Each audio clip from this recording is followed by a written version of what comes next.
Headlines. Visakha steel plant కు 11,440 కోట్ల package ప్రకటించిన ప్రధాని మోదీ.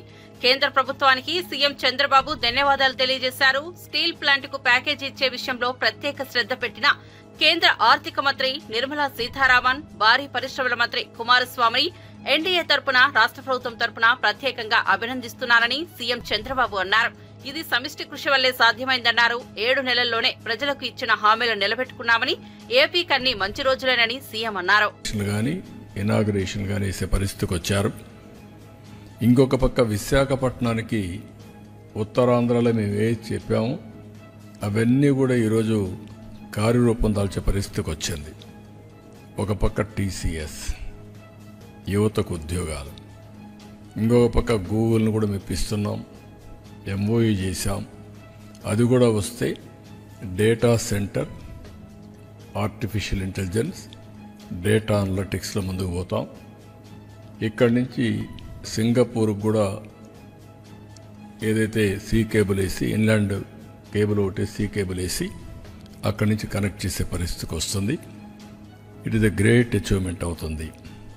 ఇది కాకుండా మొన్ననే గ్రీన్ హైడ్రోజన్, ఒక పక్క ఎన్టీపీసీ, జెన్కో జాయింట్ వెంచర్ కింద ముందుకొచ్చారు.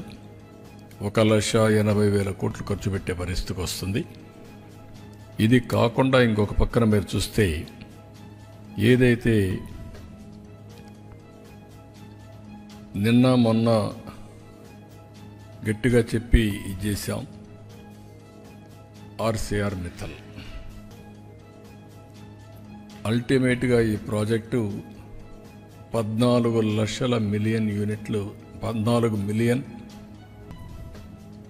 మెట్రిక్ టన్స్ స్టీల్ ప్లాంట్ ఇది. దీనికి కావలసిన ఐరన్ ఓర్ అయితే గవర్నమెంట్ ఆఫ్ ఇండియాను ఒప్పించాం. ఫేజ్ 1లో 7 మిలియన్ మెట్రిక్ టన్నుల ఐరన్ ఓర్ ఇవ్వడానికి ఒప్పుకున్నారు. అది కూడా పిట్ హెడ్ దగ్గర పైపులేసి స్లర్రీ రూపేణ తీసుకొస్తున్నారు. ఇది నక్కపల్లి దగ్గర తొందరలోనే ప్రారంభం అవుతుంది. ఈరోజు రేపు ఎంఓయూ చేస్తున్నాం. ఆ ఎంఓయూ అవుతానే పని కూడా ప్రారంభిస్తారు. ఒక స్టీల్ సిటీ వస్తుంది. ఒక పక్క గూగుల్ మొత్తంగా డేటా సెంటర్ రావడం, ఇంకొక పక్కన మీరు చూస్తే ఆర్సీఆర్ మిత్తల్ ఈ ప్రాజెక్ట్ వస్తే విశాఖపట్నం, అనకాపల్లి మొత్తం కలిసిపోయే పరిస్థితి వస్తుంది. One of the best project ఇది కూడా రాబోతుంది. రైజింగ్ తెలంగాణ దిశగా రాష్ట్రానికి విదేశీ పెట్టుబడుల సాధన లక్ష్యంగా సీఎం రేవంత్ రెడ్డి చేపట్టిన విదేశీ పర్యటనలో భాగంగా సింగపూర్ పర్యటనను ప్రారంభించారు. సింగపూర్ పర్యటనలో ఆ దేశ విదేశాంగ మంత్రి వివియన్ బాలకృష్ణన్తో రేవంత్ రెడ్డి భేటీ అయ్యారు. అద్భుతమైన అంతర్దృష్టి కలిగిన ఇండోఫైల్స్ తో చాలా ఆకర్షణీయమైన, ఫలవంతమైన విస్తృత చర్చలతో సింగపూర్లో మా 2 దేశాల పర్యటనను ప్రారంభించినట్లుగా రేవంత్ బృందం ట్వీట్ చేసింది. మౌలిక సదుపాయాల నిర్మాణ, ఇంధనం, గ్రీన్ ఎనర్జీ, నీటి నిర్వహణ, నదుల పునరుజ్జీవనం, పర్యాటకం, విద్య మరియు నైపుణ్యాల నిర్మాణం, ఐటీ పార్కులు మొదలైన రంగాల్లో సుస్థిరమైన, విస్తృత, దీర్ఘకాలిక భాగస్వామ్యాలను ఏర్పరచనున్నట్లుగా తెలిపారు. సింగపూర్ పర్యటనలో అనేక ప్రతిష్టాత్మకమైన ఒప్పందాలతో పెట్టుబడుల సాధనలో గొప్ప విజయం కోసం ఎదురు చూస్తున్నామని పేర్కొన్నారు.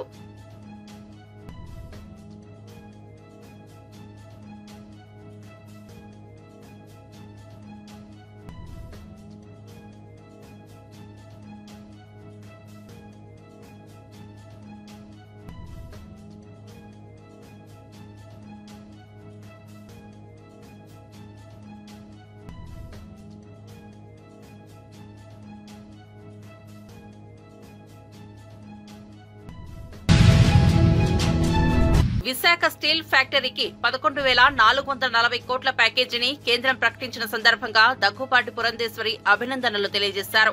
ప్రధాని మోదీ, నిర్మలా సీతారామన్, ఉక్కు శాఖ మంత్రి కుమారస్వామికి ధన్యవాదాలు తెలిపారు.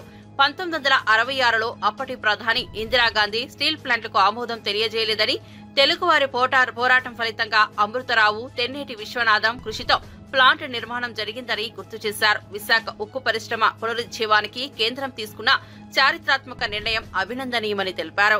1966 సంవత్సరంలో అప్పటి ఆంగ్లో అమెరికన్ కన్సార్షియం ఏదైతే ఉందో విశాఖపట్నంలో విశాఖపట్నం స్టీల్ ప్లాంట్ ని స్థాపించాలి అని చెప్పి వారు చెప్పినప్పుడు అప్పటి ప్రధానిగా ఉన్నటువంటి ఇందిరాగాంధీ గారు దీనికి ఒప్పుకోలేదు. 1966వ సంవత్సరంలో అప్పటి ఆంగ్లో అమెరికన్ కన్సార్షియం ఏదైతే ఉందో విశాఖపట్నంలో స్టీల్ ప్లాంట్ ని స్థాపించాలి అని చెప్పి చెప్పినప్పుడు అప్పటి ప్రధానిగా ఉన్నటువంటి శ్రీమతి ఇందిరాగాంధీ గారు దీనికి ఒప్పుకోలేదు. అయితే అమృతరావు గారు, తెన్నేటి విశ్వనాథన్ గారు వీరి యొక్క కృషి వలన, వీరి యొక్క పోరాటం వలన వేలాది మంది అక్కడ ఉన్నటువంటి తెలుగు వారి యొక్క పోరాట ఫలితంగా దగ్గర 32 మంది వారి ప్రాణాలు కోల్పోయినటువంటి సందర్భంలో మనం విశాఖపట్నంలో స్టీల్ ప్లాంట్ ని స్థాపించుకోవడం జరిగింది. ఇవాళ చూసినట్లయితే దగ్గర 64 గ్రామాలు, వారి గ్రామాలని విశాఖపట్నం స్టీల్ ప్లాంట్ స్థాపనకి వారు అందించినటువంటి ఘన చరిత్ర మన విశాఖపట్నంలోని స్టీల్ ప్లాంట్కి ఉంది. ఆ నేపథ్యంలో ఎన్నో ఇబ్బందులు మన విశాఖ స్టీల్ ప్లాంట్ ఎదుర్కొంటున్నటువంటి సందర్భంలో అప్పుల ఊపిలో కూలిపోవడం దగ్గర నుండి వారికి క్యాప్టివ్ మైన్స్ లేకపోవడం వలన ఈ రోజున ఏ స్థితికి వచ్చిందంటే చివరికి అక్కడ పనిచేసేటువంటి ఎంప్లాయీస్కి కూడా సరైనటువంటి విధంగా వారికి జీతాలు ఇవ్వలేనటువంటి పరిస్థితి ఇవాళ విశాఖ స్టీల్ ప్లాంట్లో ఏర్పడింది. చాలా మంది కార్మికులు మా దగ్గరికి వచ్చి ఒక నెల 35% ఇచ్చారని, ఒక నెల 60% ఇచ్చారని చెబుతూ సంపూర్ణంగా వారికి జీతాలు అందడం లేదు, మా కుటుంబాలు ఏ విధంగా చివరి వెళ్ళాలి అని చెప్పి అనేక సందర్భాల్లో వారు ఆందోళన చెందడం జరిగింది.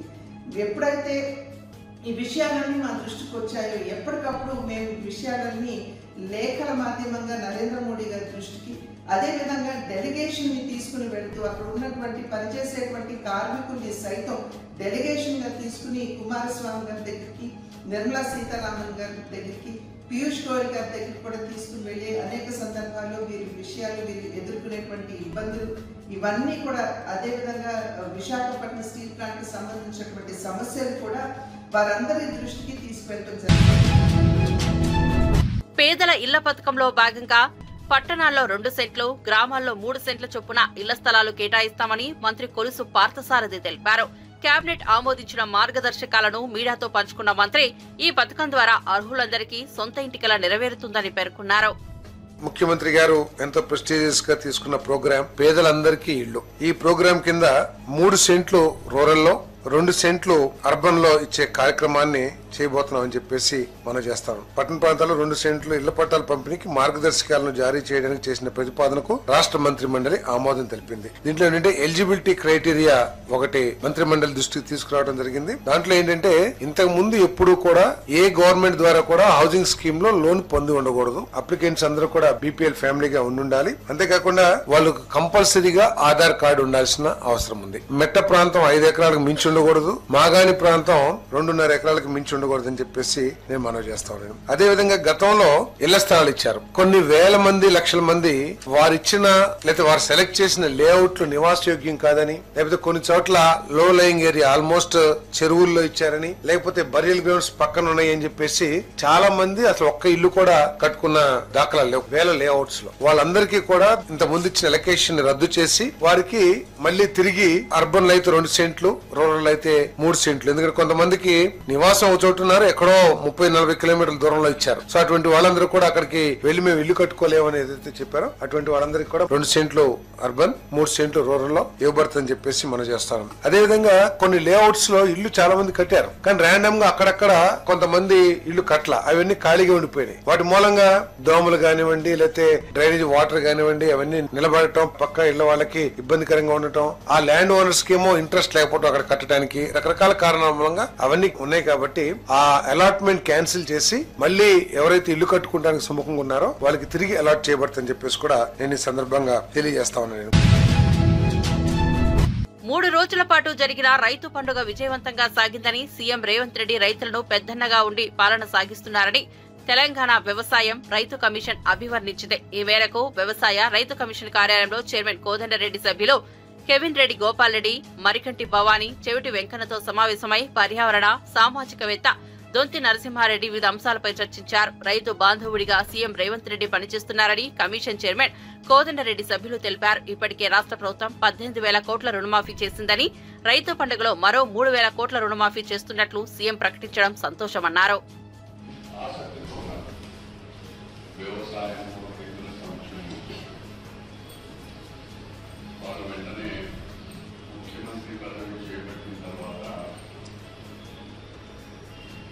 కమిషన్ వేయాలనే అభిప్రాయం అందులో మేనిఫెస్టోలో కూడా కాంగ్రెస్ పార్టీ పెట్టింది కాబట్టి కమిషన్ ఏర్పాటు చేయడం జరిగింది. ఇది ఈ కమిషన్లో వ్యవసాయానికి సంబంధించిన ఏ విధంగా వ్యవసాయాన్ని లాభసాటిగా ముందుకు తెచ్చుకోవాలని ఒక భాగం అయితే, రైతు అరగడుగున ఇబ్బంది పడుతుంది. రైతుకి ఏ విధంగా ప్రభుత్వాలు సహాయం చేయవచ్చు అనేది ఈ 2 అంశాలపైన కమిషన్ వేయడం జరిగింది. మీ అందరితో కమిషన్ పక్షాన, రాష్ట్ర ప్రభుత్వం పక్షాన మీకు ధన్యవాదాలే కాకుండా మీ సహకారం కూడా కావాలి. మీరు చాలా కాలంగా విత్తన రంగంలో మీరు పనిచేస్తున్నారు.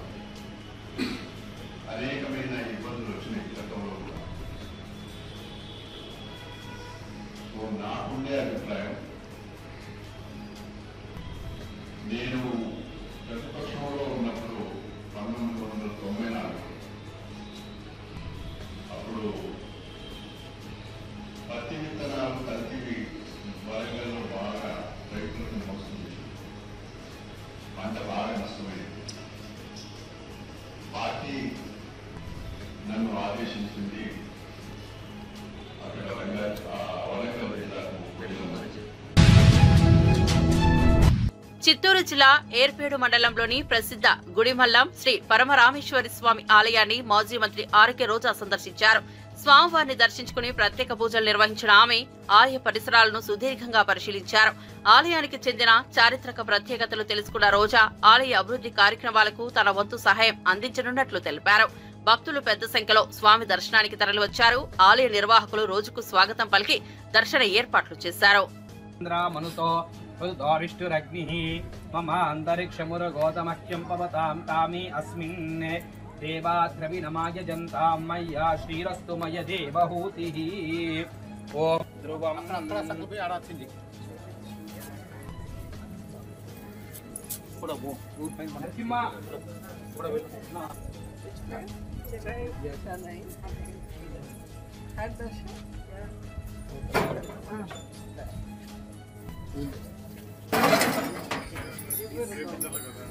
డ్యామేజ్ చేస్తారు. అది ఇది ఫోటోలు కంప్లీట్ ఆర్కియాలజీ డిపార్ట్మెంట్ కంట్రోల్లో లేకూడదు. మా దగ్గర పర్మిషన్ సెంట్రల్ ఆర్కియాలజీలో అధ్యాయాం మమ ఉపార్తానాం సమస్తాద్విదక్షయద్వారా శ్రీ పరమేశ్వరముద్దిశ్య పరమేశ్వర ప్రీత్యర్థం శుభాభ్యాం శుభే శోభనే ముహూర్తే అద్య బ్రహ్మణః ద్వితీయపరార్थे श्वेतवराह कल्पे वैवस्वतमन्वन्तर कलयुगे प्रथमपादे जन्मोद्वीपे भरतवर्षे भरतखण्डे शताब्दे मेरु दक्षिणदिग्भागे श्रीशैलस्य आग्नेय प्रदेशे कृष्णा कावेर्यो मध्यप्रदेशे वीरक्षेत्रे श्री आनंदवल्ली समेता परशुरामेश्वर स्वामी क्षेत्र मध्ये वल्ली देवसेना समेता षण्मुख सुब्रह्मण्येश्वर स्वामी देवालय सन्निधौ श्रीमानां भगवतः यजमानस्यानां गोत्रः नामधेयस्य शिवगोत्रोद्भवाय मखानक्षत्रे जाताय सिंहराशोयुक्तस्य शवमणि नामधेयस्य स्वाति नक्षत्रे जाताय तुलाराशोयुक्तस्य रोजा नामधेयस्य पूर्वाभाद्रा नक्षत्रे जातस्य कुंभराशोयुक्तस्य मंशुमालिका नामधेयस्य पुनर्वसु नक्षत्रे जातस्य मित्रराशोयुक्तस्य कृष्णकौशिक नामधेयस्य षण्भग नामधेयस्य सह कुटुंबस्यानां वीरुलगोत्रोद्भवस्य आर्द्रा नक्षत्रे जाताय मित्रराशोयुक्तस्याः कुमारस्वामिरेड्डी नामधेयस्य सह कुटुम्बस्यानां शभाप्रदायकस्य वेणुलगोत्रोद्भवाय स्वाति नक्षत्रजात तुलाराशोयुक्तस्य रामप्रसाद नामधेयस्य सह कुटुम्बस्य शभाप्रदायकस्य श्रीमानां गोत्र उपजर्गोत्रोद्भवस्य विष्टारेड्डी नामधेयस्य मित्रराशोजातस्य शारदा नामधेयस्य मीनराशोजातस्य धीरज रेड्डी नामधेयस्य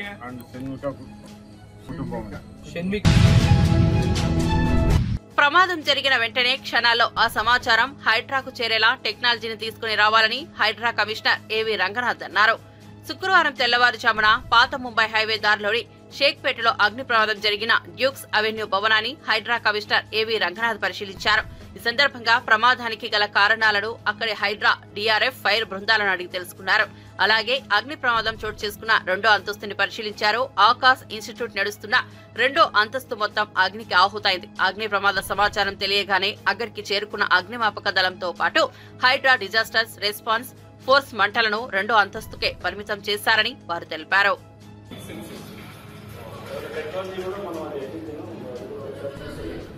అనలిటిక్స్ తోటి అంటే సపోజ్ ఫైర్ అనేది ఫ్లేమ్ కనపడంగానే అది అనలిటిక్స్ లో రికార్డ్ చేసి ఉండాలి.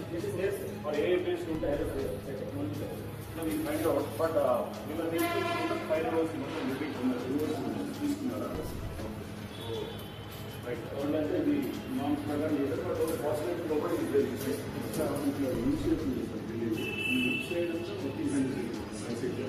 Right side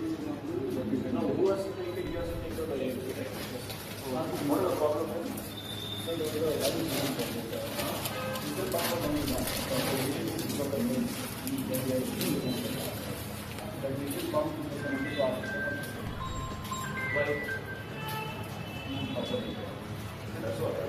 somebody has to take care of the maintenance part, but I believe it's the vehicle that is already given for use. DMART people are taking DMART also the AMC is given by the tenant itself or by the owner building owner.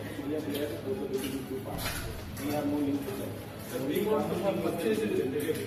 Oh, they have bought it, right? So you are not the owner of that part of the building. So you are owner of only this side. Okay. So then they are maintaining the AMC part and you are from the you should have done that. Please do that.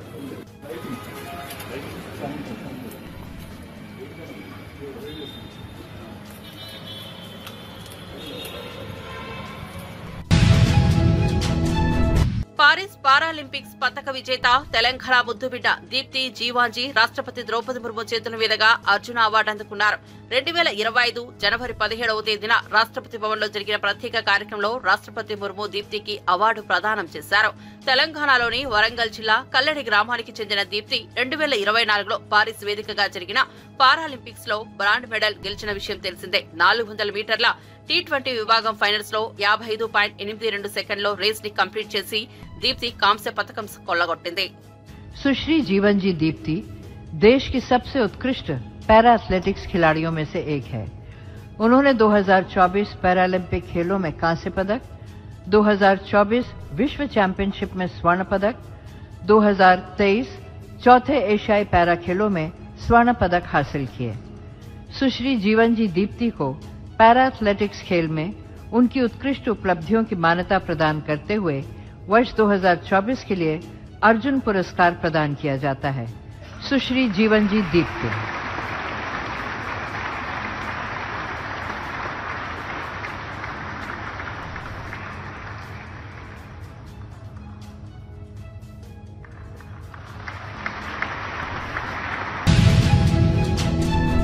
Siddipet జిల్లా చేర్యాల, మద్దూరు, దూల్లిమిట్ట, కొమరవెల్లి మండల కేంద్రాలతో పాటు పరిసర గ్రామాల్లో ఏ నోట విన్నా కోస్తా app గురించి జోరుగా చర్చ జరుగుతోంది. నేను ఇంత పెట్టుబడి పెట్టా, నువ్వు ఎంత పెట్టావు అనే మాటలే వినిపిస్తున్నాయి. చేర్యాల ప్రాంతంలో ఈ యాప్ లో సుమారు 6,000 మంది కోట్లలో పెట్టుబడులు పెట్టారు. అయితే 3 రోజులుగా యాప్ ఓపెన్ కాకపోవడంతో వారంతా ఇప్పుడు తీవ్ర ఆందోళనకు గురవుతున్నారు. దీంతో ఈ యాప్ వెనుక ఎవరున్నారనే కోణంలో పోలీసులు విచారణ ప్రారంభించారు. పెట్టుబడి పెట్టి లాభాలు గడించిన పలువురిని విచారణకు రావాలని పోలీసులు ఫోన్లు చేసినట్లు సమాచారం. ఎక్కువ మంది ప్రజలు ఆన్లైన్ మోసానికి గురైనట్లుగా కోస్తా అనే యాప్లో అధిక లాభాలు వస్తాయనే ఆశతోటి పెట్టుబడి పెట్టి కొంతకాలం కొంతమందికి ముందుగా పెట్టుబడి పెట్టిన వాళ్ళకు ఏదో కొంత రిటర్న్స్ వచ్చినాయని దానికి ఆశపడి మిగతా ఎక్కువ మంది దాంట్లో పెట్టి తర్వాత గత 2 రోజుల నుంచి ఆ యాప్ క్లోజ్ అయింది, అది పనిచేయట్లేదని ప్రజలందరూ చాలా పెద్ద మొత్తంలో మోసపోయినట్లుగా మీడియా ద్వారా పేపర్లలో సమాచారం అందుతుంది. దీని మీద విచారణ జరపడం జరుగుతుంది. ప్రజలందరూ కూడా అప్రమత్తంగా ఉండాలి. డబ్బులు ఎవరికి సులభంగా రావు. అధిక వడ్డీలకు అత్యాశకు పోతే మోసానికి గురయ్యే అవకాశం ఉంటుంది. ఎట్టి పరిస్థితుల్లో కూడా ఎవరు కూడా అట్లా మోసానికి గురి కాకుండా ఉండాలి. అందరూ అప్రమత్తంగా ఉండాలి, జాగ్రత్తలు తీసుకోవాలి. ఒకవేళ మిమ్మల్ని ఎవరన్నా పలానా దాంట్లో పెట్టుబడి పెట్టండి అని చెప్పినట్లయితే, మిమ్మల్ని మోసపుచ్చినట్టుగా డైరెక్ట్గా ఏమైనా సమాచారం ఉన్నట్లయితే మా దృష్టికి తీసుకురండి. వెంటనే వారి మీద చట్ట ప్రకారం కఠిన చర్యలు తీసుకోబడతాయి. ఎవరు ప్రలోభ పెట్టినా కానీ అట్ట వ్యక్తుల్ని సహించేది లేదు, వాళ్ళ మీద చర్యలు తీసుకుంటాం. అదేవిధంగా వాట్సాప్లో వచ్చినటువంటి లింకులు, సోషల్ మీడియాలో కనిపించేటటువంటి అత్యాశ సంబంధించినటువంటి ప్రకటనలను ఎవరు నమ్మకండి. దయచేసి ప్రజలందరూ కూడా అప్రమత్తంగా ఉండి ఇలాంటి మోసాలకు గురి కాకుండా ఉండాలని, ఏమైనా ఉంటే వెంటనే పోలీసుకు సమాచారం అందించండి. మీ యొక్క డబ్బులు కనుక ఏమైనా పోయినట్లయితే ఇమీడియట్గా 1930 cyber crime help line number 1930కు కంప్లైంట్ చేసినట్లయితే మీ యొక్క డబ్బులు మళ్ళీ తిరిగి వాపసు తెప్పించే విధంగా కూడా ప్రయత్నించడం జరుగుతుంది. ప్రజలందరూ కూడా ఈ విషయాన్ని దృష్టిలో పెట్టుకోగలని మనవి. ప్రతి పేదవానికి ప్రభుత్వ సంక్షేమ పథకాలు అందేలా అధికారులు పనిచేయాలన్నారు మంత్రి సీతక్క. రేషన్ కార్డులు, ఇందిరమ్మ ఇళ్ల ఎంపికలో పేదలకు మొదటి ప్రాధాన్యత ఇవ్వాలని ఆదేశించారు. వెనుకబడిన జిల్లాల్లో పనిచేసేందుకు అధికారులు మనస్ఫూర్తిగా ఉండాలని సూచించారు. లేనట్లయితే ఎంతటి వారినైనా వదిలిపెట్టేది లేదని హెచ్చరించారు మంత్రి. ఆదిలాబాద్ జిల్లాలో అన్ని రంగాల్లో ముందుంచేందుకు అధికారులు కృషి చేయాలన్నారు. నిర్మల్ జిల్లా కలెక్టర్ కార్యాలయంలో ఉమ్మడి ఆదిలాబాద్ జిల్లా స్థాయి కార్యాచరణ ప్రణాళిక సమీక్షా సమావేశంలో మంత్రి సీతక్క, బీజేఎల్పీ నేత ఎలేటి మహేశ్వర్ రెడ్డి, 4 జిల్లాల కలెక్టర్లతో పాటు ఆయా నియోజకవర్గాల ఎమ్మెల్యేలు, ఉన్నతాధికారులు పాల్గొన్నారు. మరి టైట్ కాకుండా పేదవాళ్ళ విషయంలో కొంత ఫ్లెక్సిబుల్ గా ఆలోచించాలి, మానవతా దృక్పథంతో ఆలోచించాలి. పేద ఇల్లు దూరం ఉంది కాబట్టి అక్కడ దాకా ఎందుకు పోవాలని వదిలిపెట్టకుండా ఖచ్చితంగా అలాంటి వాళ్ళందరినీ కూడా పరిగణలోకి తీసుకొని ఈ స్కీమ్స్ ఎక్కువ మందికి బెనిఫిట్ అయ్యే విధంగా మనం కృషి చేయడమే మనందరి లక్ష్యం. మరి చాలా తగ్గించుకొని మేమేదో చాలా ఆదర్శవంతమని కాదు, పేద వాళ్లకు మనం రీచ్ అవడమే చాలా గొప్ప ఆదర్శము. కాబట్టి అలాంటి వాళ్ళకి ఎక్కడ అన్యాయం జరగకుండా చూడాలని మరి అధికారులను కోరుతా ఉన్నాం. మీ మీదనే ఆధారపడింది. ఒక ఇంటికి రేషన్ కార్డు పోవాలన్నా, ఒక రైతు భరోసా అందాలన్నా, ఒక మరి ఇందిరమ్మ ఇల్లు పోవాలన్నా ఖచ్చితంగా మీరు చేసేటువంటి సర్వే మీద డిపెండ్ అయి ఉంది. మేము ఖచ్చితంగా అడ్వైజ్ చేస్తాం, మీకు సపోర్ట్ ఉంటాం. కానీ ఎందుకు సపోర్ట్ అంటే మీరు బాగా పనిచేస్తే మేము ఖచ్చితంగా మిమ్మల్ని అందరినీ మేము సపోర్ట్ చేస్తాం. కానీ పబ్లిక్ ఉపయోగపడిన అధికారులు మాకు కూడా అవసరం ఉండదు. కాబట్టి దాన్ని దృష్టిలో పెట్టుకుని ప్రజల మధ్య ఉంటూ ప్రజలకు, ఎందుకంటే ప్రజాప్రతినిధులు కూడా మనకు తక్కువ ఉన్నారు. అంతకుముందు మనకు సర్పంచులు గ్రామాలలో ఉంటే మీకు కొద్దిగా ఎప్పటికప్పుడు ఫీడ్బ్యాక్ వచ్చేది. లోకల్ రిప్రజెంటేటివ్స్ లేకపోవడంతో అది కొద్దిగా గ్యాప్ కూడా ఉంటాయి. కాబట్టి పూర్తిగా పబ్లిక్ మీ మీదనే డిపెండ్ అవుతుంది. అక్కడ ఏం పొలిటికల్ స్టేడియం లేదు, అయితే ఎమ్మెల్యేలు లేదా ఎంపీలు ఉన్నారు తప్ప మిగతా లేదు. కాబట్టి పబ్లిక్ వచ్చినప్పుడు వాళ్ళ గ్రీవెన్స్ కూడా మీరు తీసుకోవాలి. మీరు గ్రామ సభలు పెట్టినప్పుడు ఒక కాంటాక్ట్ నెంబర్ కూడా పెట్టండి. ఒకవేళ ఆ రోజు వాళ్ళ ఊర్లో లేరు, లేదా ఏదో పని మీద వచ్చాక మన గ్రామ సభ ముగించుకొని మీరు వెళ్ళొచ్చిండ్రు, కానీ వాళ్ళ అప్లికేషన్ వాళ్ళదేదో ప్రాబ్లం ఉంటుంది, మరి ఎవరిని కాంటాక్ట్ చేయాలి? కాబట్టి కొన్ని రోడ్లు ఇచ్చిరు, ఇవన్నీ ఇచ్చిరు, వాటిని కూడా మరి పిఆర్ అధికారులతోటి తొందరగా మీరు కోఆర్డినేషన్ చేసుకుని లోకల్ గా ఇచ్చేటువంటి ప్రజాప్రతినిధుల యొక్క ప్రతిపాదనలను దృష్టిలో పెట్టుకుని వాటి ఇంపార్టెంట్ గుర్తించి మీరు సకాలంలో చేయాలి. మళ్ళీ మనకు ఒక నెక్స్ట్ మంత్ అయిపోగానే మళ్ళీ మార్చిలో మళ్ళీ వస్తే బడ్జెట్ మళ్ళీ మనం 31 లోపే కంప్లీట్ చేయాలనే ఆదేశాలు ఉంటాయి. కాబట్టి అప్పుడు హడావుడిగా ఏదో పని చేస్తే అది నాణ్యత ఉండదు. దాని దృష్టిలో రేపు డిఆర్డీఓస్ కూడా మీటింగ్ పెట్టినాం హైదరాబాద్. తెలుగుదేశం పార్టీ వ్యవస్థాపకులు దివంగత మాజీ సీఎం నందమూరి తారక రామారావు 29వ వర్ధంతి సందర్భంగా ఆయన కుటుంబ సభ్యులు నివాళులర్పించారు. ఉదయాన్నే జూనియర్ ఎన్టీఆర్, కళ్యాణ్ రాములు ఎన్టీఆర్ ఘాట్ వద్దకు చేరుకున్నారు. ఎన్టీఆర్ సమాధి వద్దకు వచ్చిన ఇద్దరు సోదరులు పుష్పగుచ్చాలు ఉంచి నివాళులర్పించారు. ఘాట్ వద్ద కాసేపు కింద కూర్చున్న జూనియర్ ఎన్టీఆర్, కళ్యాణ్ రామ్ తమ తాతను స్మరించుకున్నారు. జూనియర్ ఎన్టీఆర్ ని చూసేందుకు అభిమానులు తండోపతండాలుగా వచ్చారు.